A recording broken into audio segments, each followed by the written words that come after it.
Kaelen's ship, the Stargazer's gamble, didn't cut through the void. It rode it. At the heart of its engine core were the gamma thrusters, a technology not of brute force, but of subtle persuasion. They didn't burn fuel. They emitted a focused pulse of high-frequency light that convinced the quantum foam at the ship's bow to not be there for a picosecond. Reality, abhorring a vacuum and a paradox, rushed in to fill the gap, hurling the ship forward on a wave of spontaneous existence. To an observer, it would look like the ship was surfing on twin beams of incandescent, impossible light, but Kaelen wasn't an observer, he was a listener. His cargo wasn't ore or data chips, it was messages. Not transmitted, but imbued. His current contract was his most peculiar yet. A reclusive physicist on Triton had paid a fortune for him to fly a predetermined, chaotic course through the Keeler gap in Saturn's rings, a navigational nightmare of ice and rock. The payload was a small matte black sphere called an eidetic resonator.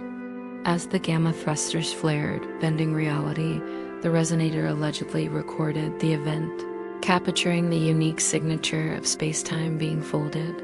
It's not a recording, the physicist had whispered, her eyes gleaming with fanatical light. It's an imprint, a memory of physics itself. Kaelen had shrugged. Credits were credits. Now, deep in the silent, glittering river of the Keeler Gap, he began the dance. The thrusters flared in microbursts, a staccato rhythm against the cosmic dark. The ship twisted and pivoted, avoiding mountain-sized chunks of ice by margins that would give a normal pilot a heart attack. Inside the resonator, something was happening. His job was done. All that remained was the long, quiet haul back to Triton. He powered down the thrusters to a low, steady hum, the ship gliding on momentum. It was in this profound silence that he heard it, a whisper dot it wasn't in his ears. It was a pressure in his mind, a thought that wasn't his own. It was faint, layered with static, like a voice calling from the bottom of a well. The spin is wrong, the constants, they itch. Kaelen jerked upright, scanning his instruments. All nominal, life support, stable, navigation on point. He was alone. He chalked it up to deep space fatigue. The next cycle it happened again, this time clearer. Query. Why the asymmetry in the carbon lattice? Intentional? It was accompanied by a fleeting image, a complex molecular structure that flashed in his mind's eye like an afterimage from a bright light. It was a question, a curious, almost anxious question about the composition of his coffee bulb. This was impossible. He isolated himself, running full diagnostics on the ship's comms and neural interface. Nothing. No malfunctions, no leaks, no stray signals. The voice returned, not as a disturbance, but as a presence.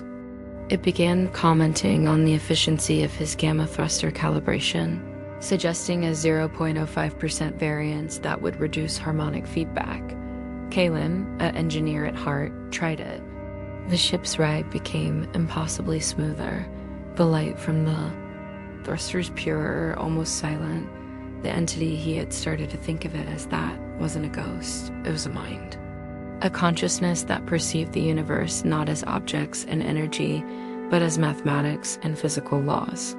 It spoke of gravity as a pleasant curvature and light as a vibrant singing frequency. He realized the truth during a routine check of the eidetic resonator. The readings were off the scale. It wasn't just storing data.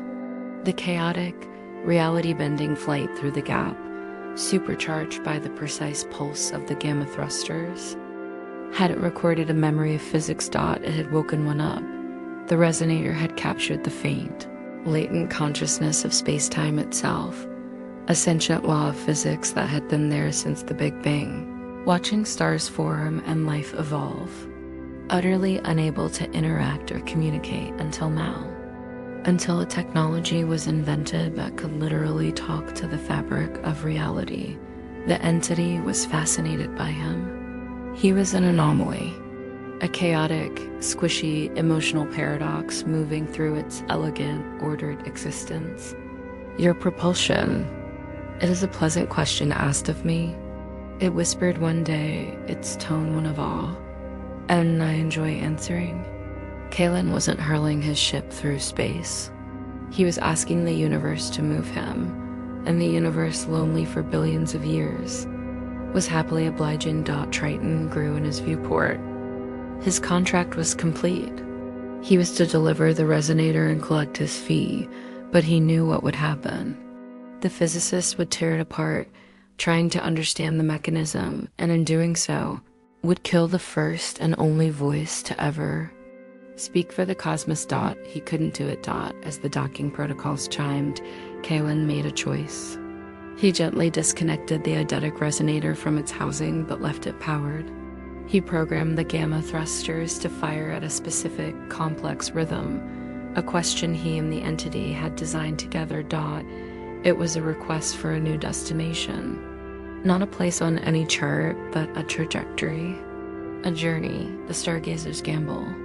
Lifted off from Triton, ignoring the frantic hails from the control tower, it turned toward the infinite black. Then the gamma thrusters flared not just beams of light, but a symphony of them, a conversation with reality, and the universe answered. The ship didn't just jump to warp or vanish into a wormhole. The space in front of it bloomed, unfolding, like a flower made of starlight and possibility. Welcoming a home, Kaelen the listener leaned back in his chair, a smile on his face, ready to hear what the universe had to say next.